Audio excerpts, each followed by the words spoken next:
The crystal glass shattered first. Then the man holding it hit the marble floor.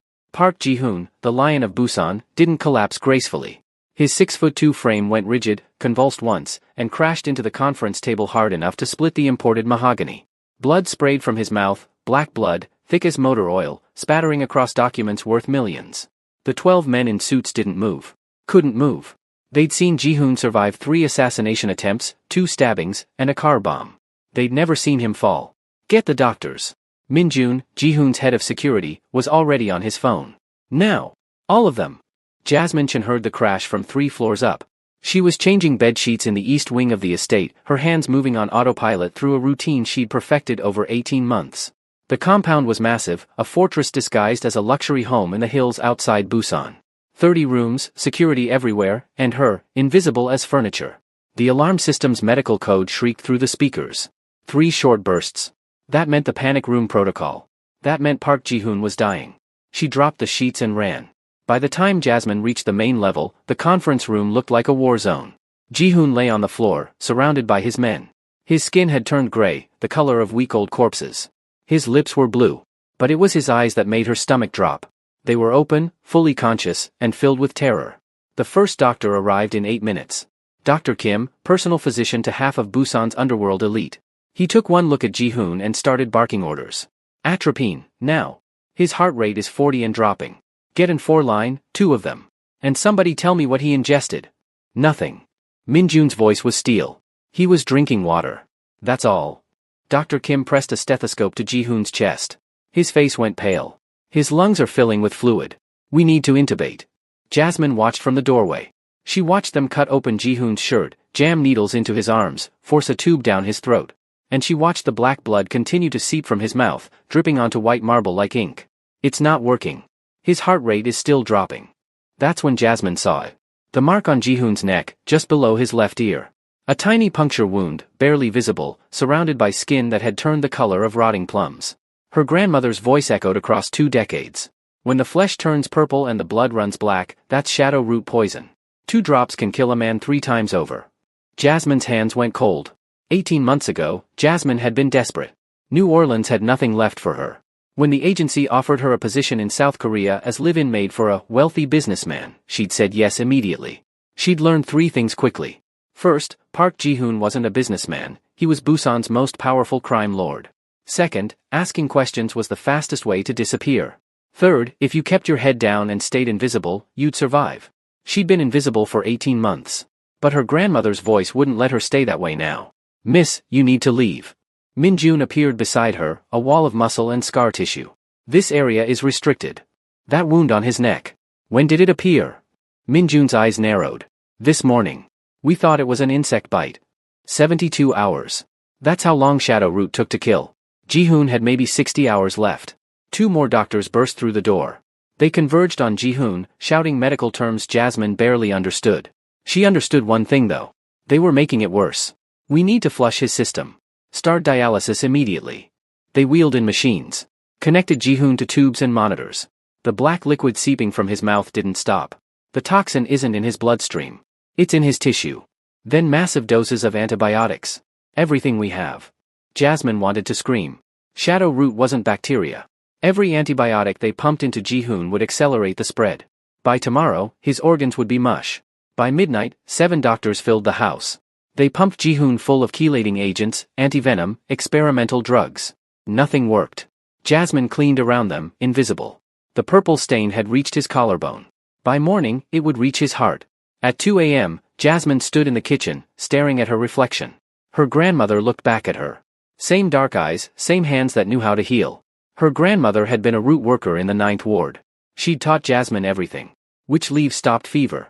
Which roots drew out poison. Shadow root poison has one cure, her grandmother had said. The silver leaf.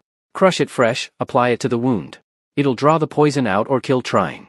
Silver leaf didn't grow in Korea. It was from Louisiana swamps, from West African forests. Except Jasmine had seen it. 3 months ago, in the abandoned greenhouse on the estate grounds. Among the dead flowers, one plant had survived. She'd recognized the silver veins immediately. Jasmine made her decision. The greenhouse was at the far end of the property, hidden behind bamboo. She moved through darkness like a ghost, avoiding security cameras she'd memorized over 18 months. Inside, moonlight filtered through dirty glass. There, in the back corner, the silver leaf plant grew wild and strong. Jasmine selected 3 leaves and cut them free. When she held them up to moonlight, the silver veins glowed. A flashlight beam cut through the darkness. Jasmine ducked behind broken pots. A young guard swept his light across the greenhouse, paused, moved on. She slipped back to the main house and her small room on the 4th floor. Her hands shook as she pulled out the mortar and pestle. Crushing the leaves required precision. Her grandmother had made her practice until she could do it with her eyes closed. The silver leaf broke down into paste that glowed faintly green. The smell was sharp, clean, like rain on stone. Jasmine added water drops, ground again. Perfect. She scraped the paste into a glass jar. Then she sat on her bed and stared at it. Downstairs, Park Ji-hoon was dying. 7 doctors had given up. And she, Jasmine Chen, a maid with no credentials and no power, held his life in a jar. She checked her watch. 3:47 a.m. The shift change happened at 4 a.m. A window of opportunity. Jasmine tucked the jar into her apron pocket and opened her door. Time to become visible. If you're loving this story, tap subscribe so you can discover more incredible tales like this.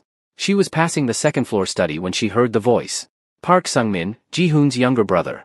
I'm telling you, he'll be dead by morning, Sungmin said in Korean. The poison is untraceable. Even an autopsy will find nothing but organ failure. Jasmine pressed herself against the wall. No, the doctors don't know. They've tried everything, exactly as planned. The shadow root is working perfectly. I administered it myself 3 days ago while he was sleeping. Jasmine's blood went ice cold. This was family. The estate is mine now. Everything. And that doctor causing problems? Consider him handled. Sungmin emerged from the study, his face composed in perfect grief. Jasmine hid in a cleaning closet, then kept moving. Sungmin had poisoned his own brother. If she saved Ji-hoon now, she wasn't just saving a life. She was starting a war. She thought about her grandmother's oath. We heal who needs healing. We choose based on who's dying and whether we can stop it. The choice wasn't really a choice at all. 2 guards stood outside the conference room. I need to speak with Min-jun, Jasmine said. About what I saw. Minutes later, she stood in Min-jun's office. Park Sungmin poisoned his brother, she said. I heard him on the phone. Shadow root poison. Doctors paid to fail. Min-jun studied her. Why tell me? Because I can save him. His eyebrows rose. You. Jasmine pulled out the jar. This is silver leaf paste. The only thing that can draw out shadow root poison. If you're wrong, I'll kill you myself. If I'm wrong, he's dead anyway. Min-jun stood. I'll get you in. One wrong move and it's over. The smell hit her first when they entered. Sweet and rotten. Death had a scent. Dr. Kim looked up. What's she doing here? She's identified what's killing him, Min-jun said flatly, hand on his sidearm. She's going to do her work. You're going to watch. This is insane. He's already dying. You said so yourself. Now step aside. Dr. Kim stepped aside. Jasmine approached Ji-hoon. His skin was translucent, veins visible like dark rivers. The purple stain covered his entire chest, creeping toward his face. She leaned close. Mr. Park, my name is Jasmine. I know what's killing you. This is going to hurt. Hold on. No response. She found the wound below his ear. Purple spreading like a star going supernova. Jasmine unscrewed the jar. The sharp smell of silver leaf cut through the death rot. She pressed the paste directly into the wound. The reaction was instantaneous and violent. Ji-hoon's body went rigid. His back arched, muscles locked, and a sound came out of him that wasn't quite a scream. Something deeper. Something primal. Get her away from him. Dr. Kim lunged, but Min-jun blocked him. Wait. The paste bubbled, producing white foam that hissed like grease on a pan. The smell changed to something sharp and metallic. And the purple stain began to move. Not spreading. Receding. The dark veins pulled back like living things retreating from light. Purple faded to lavender, then pink, then normal skin tone. Ji-hoon's eyes snapped fully open. Clear and aware. Don't talk, Jasmine said softly. Let it work. The foam turned gray, then black as the poison collected. The monitors told the story. Heart rate climbing. Blood pressure rising. Park Ji-hoon was coming back from the dead. Dr. Kim stared, tablet forgotten. That's not possible. After 5 minutes, Jasmine removed her hand. The wound was clean, the flesh pink and healthy. The purple stain had vanished completely. We should remove the tube. He's breathing on his own now. Dr. Kim moved on autopilot, removing the intubation tube. Ji-hoon coughed, then drew in a deep breath. Water, he rasped. Min-jun was there with a cup. Ji-hoon drank, then looked at Jasmine. Who are you? Jasmine Chen. I clean your house. You just saved my life. Yes, sir. Ji-hoon tried to sit up. Min-jun helped him, propping pillows behind his back. The transformation was remarkable. 20 minutes ago, he'd been corpse-gray and dying. Now color was returning to his face, strength returning to his limbs. What was it? Ji-hoon's voice was stronger now. What was killing me? Shadow root poison. Applied to your neck 3 days ago while you were sleeping. Ji-hoon's hand went to the wound below his ear. How do you know that? Jasmine took a breath. Because I heard your brother on the phone 20 minutes ago, bragging about it. The temperature in the room dropped 20 degrees. Min-jun's hand went to his gun. Dr. Kim suddenly looked like he wanted to be anywhere else. And Ji-hoon's face went from grateful to absolutely murderous in the space of a heartbeat. Explain, he said quietly. Jasmine told him everything. The overheard phone call, Sungmin's plan, the deal with another family, the doctors being paid to fail. She didn't embellish. Didn't need to. The facts were damning enough. When she finished, Ji-hoon was silent for a long moment. Then he looked at Dr. Kim. Is this true? Were you paid to let me die? Dr. Kim's face had gone white. I don't. Answer the question. I received a call, Dr. Kim said finally, his voice barely above a whisper. Sungmin said, he said you wanted me to handle your care personally. To keep outside specialists away. To avoid media attention. He said it was your wish. And the treatment? I followed standard protocols. If they weren't working, I assumed. He trailed off, realizing how weak it sounded. You assumed nothing, Ji-hoon said coldly. You were told to fail, and you did. How much did he pay you? Dr. Kim didn't answer. Didn't need to. The guilt was written across his face. Ji-hoon turned to Min-jun. Where is my brother? Last I saw, he was in the south wing. Pretending to grieve. Bring him here. And Dr. Kim doesn't leave this room. Ji-hoon's voice was steel wrapped in silk. Not until I decide what to do with him. Min-jun left. Dr. Kim stood frozen, probably calculating whether he could run fast enough to reach the door. Jasmine almost felt sorry for him. Almost. Ji-hoon swung his legs off the table, testing his strength. He was weak, but functional. Alive. He caught Jasmine watching him. Why did you save me? He asked. You know what I am. What I do. Jasmine met his eyes. I knew you were dying. I knew I could stop it. That was enough. Most people would have let me die. Especially after hearing about the poison. I'm not most people. Something like respect flickered across Ji-hoon's face. No, he said quietly. You're not. The door opened. Min-jun returned with Sungmin between two guards. Sungmin's face was a perfect mask of concern until he saw his brother sitting up, awake, alive. Then the mask cracked. Ji-hoon, Sungmin breathed. You're awake. That's incredible. The doctors said. The doctors were wrong. Ji-hoon's voice was conversational, almost friendly. It was terrifying. Come closer, brother. I want to talk to you. Sungmin approached cautiously. His eyes darted from Ji-hoon to Jasmine to the guards. Calculating. Planning. Looking for exits. I'm so relieved, Sungmin said. We thought we'd lost you. The specialist said there was nothing more they could do. Because you paid them to fail. Sungmin froze. What? Shadow root poison, Ji-hoon continued, still in that casual tone. Applied 3 days ago while I slept. Very clever. Untraceable, slow-acting, painful. Was that your idea or theirs? I don't know what you're. I heard you on the phone. Jasmine's voice cut through his denial. Second floor study, 50 minutes ago. You were discussing the estate. How it would be yours. The deal with the other family. Sungmin's face went through several emotions in rapid succession. Shock, fear, calculation, and finally, cold fury. You. He turned on Jasmine. You stupid. Min-jun moved. One moment he was by the door, the next he had Sungmin's arm twisted behind his back, forcing him to his knees. Finish that sentence, Min-jun said pleasantly. I dare you. Ji-hoon stood, slightly unsteady but upright. He walked to where his brother knelt and looked down at him. 3 days, Ji-hoon said softly. That's how long you let me suffer. How long you watched me dying and said nothing. How long you pretended to grieve while planning my funeral.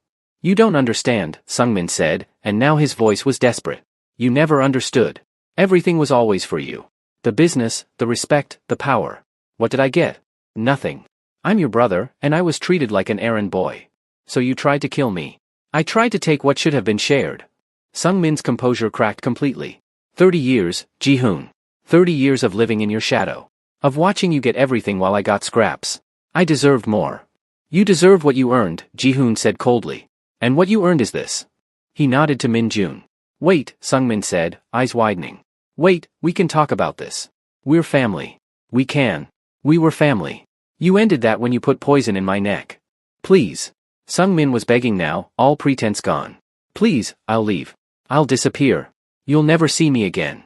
Just let me. Take him to the south building, Ji-hoon said to Min-jun. He doesn't leave.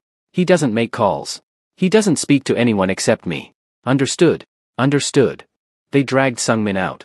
His protests echoed down the hallway, growing fainter until they disappeared entirely. The room fell silent except for the quiet beeping of medical equipment. Ji-hoon turned back to Jasmine. You could have stayed silent. Could have let this play out. Why didn't you? Because it was wrong. I've done worse things than he planned. Far worse. That's between you and whoever judges such things. All I knew was you were dying and I could stop it. Ji-hoon studied her for a long moment.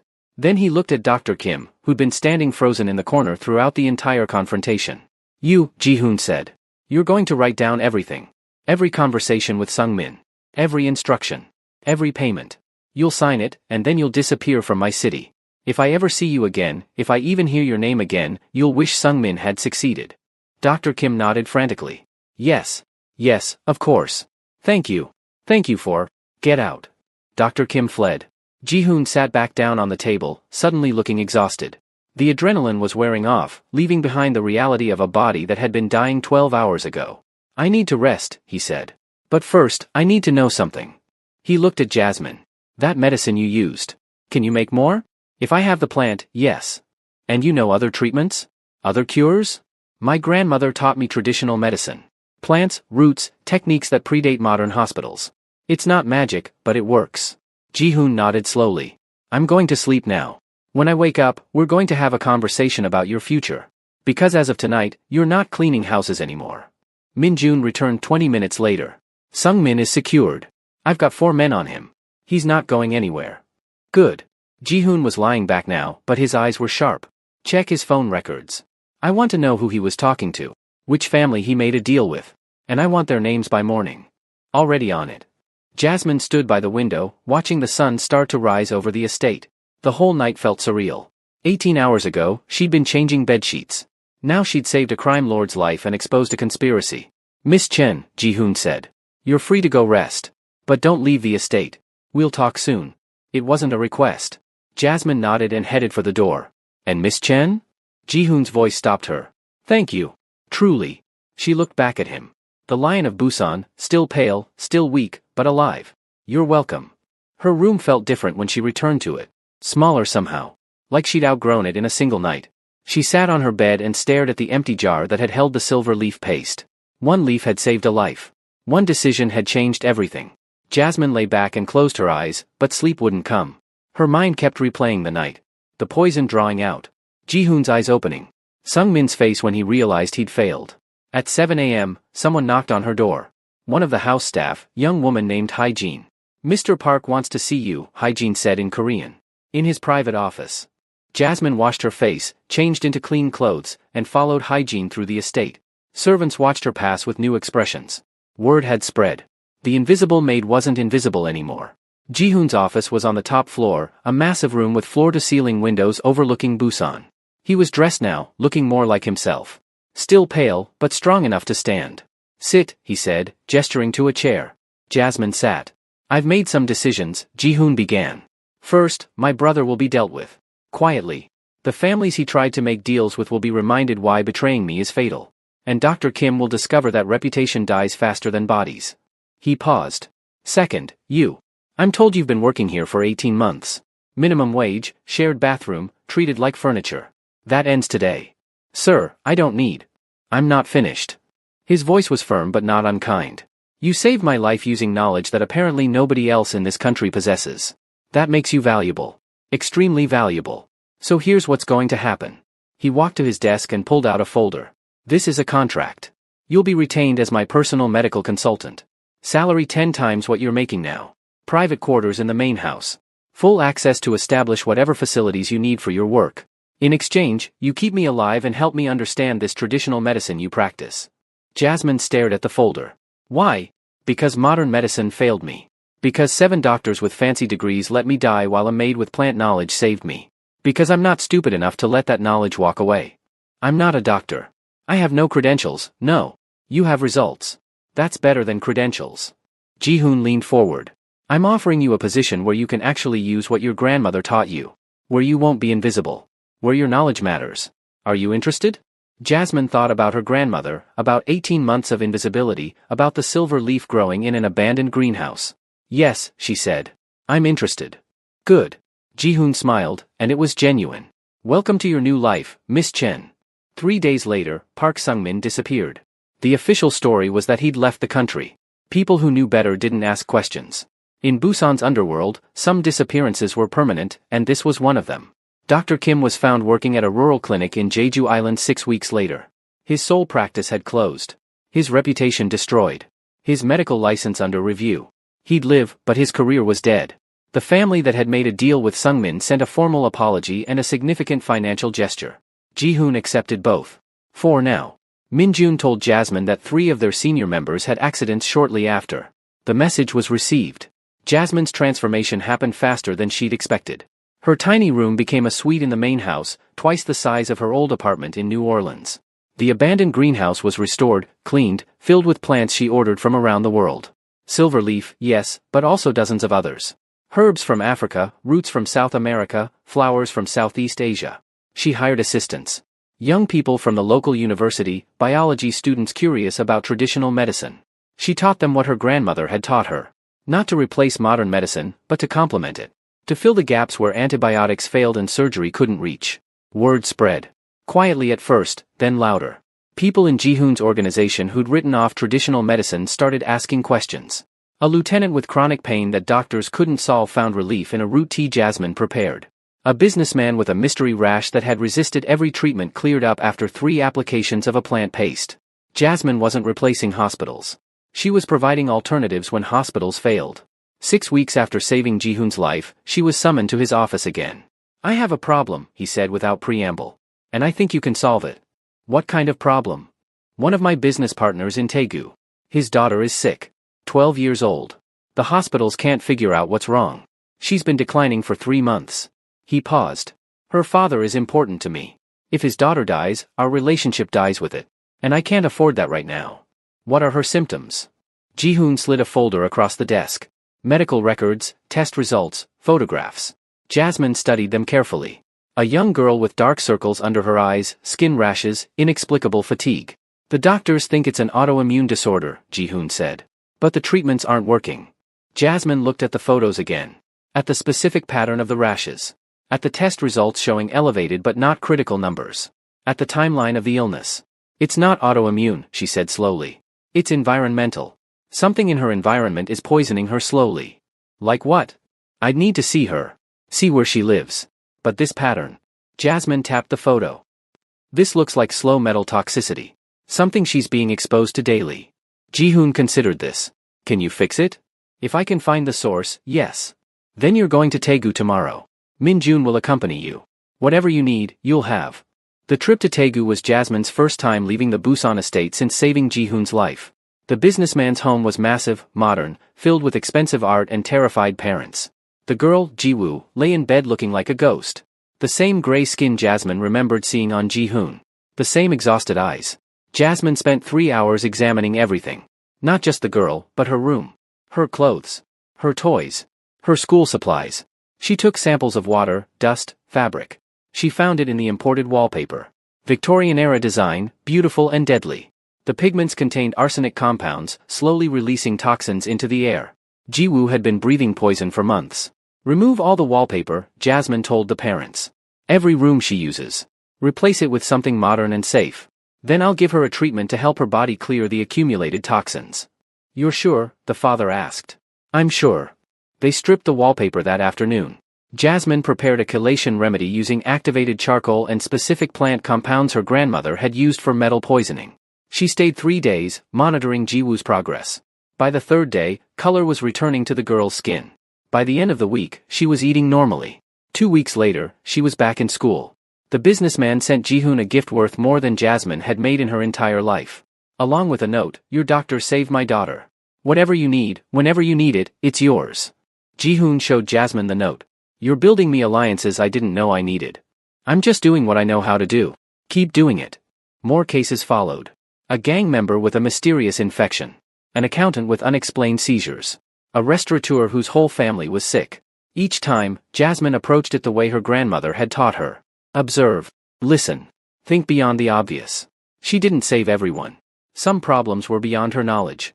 Some patients needed surgery or intensive Western medicine. But when modern medicine failed, when doctors shrugged and said, "I don't know," Jasmine often did know. 3 months after the night that changed everything, Jasmine stood in her greenhouse surrounded by life. Plants from 6 continents grew in careful arrangements. The silver leaf had multiplied, thriving in the controlled environment. She'd sent cuttings to 3 research universities, with instructions on cultivation. Traditional knowledge shouldn't die with her grandmother's generation. It should grow, spread, teach. Ji-hoon visited her there sometimes. He was fully recovered now, the only reminder of his poisoning a small scar below his ear. He'd had it tattooed over with a lotus flower. A symbol of rebirth. "I have a proposition," he said one afternoon, watching her work. "Another patient? A facility. I want to build a proper medical research center. Traditional and modern medicine working together. You'd run it. Full funding, whatever you need." Jasmine looked up from the seedlings she was transplanting. "Why?" "Because you proved something important. That knowledge doesn't need credentials to be valid. That sometimes the answer isn't in the textbook, it's in the forest." He paused. "And because I was saved by a tradition that most people dismiss as superstition. If it can save me, it can save others." "It's not a magic cure-all," Jasmine warned. "Traditional medicine has limits. It works alongside modern treatment, not instead of it." "I know. That's why I want you to build something that combines both. Something that doesn't dismiss either approach." Jasmine considered this. 3 months ago, she'd been invisible. Now she was being offered the chance to build something permanent. Something that honored her grandmother's knowledge while pushing it forward into the future. "I'll need complete autonomy," she said. "No interference in how I run it or who I treat." "Done. And we treat people regardless of their ability to pay. Rich, poor, connected or not." "Done."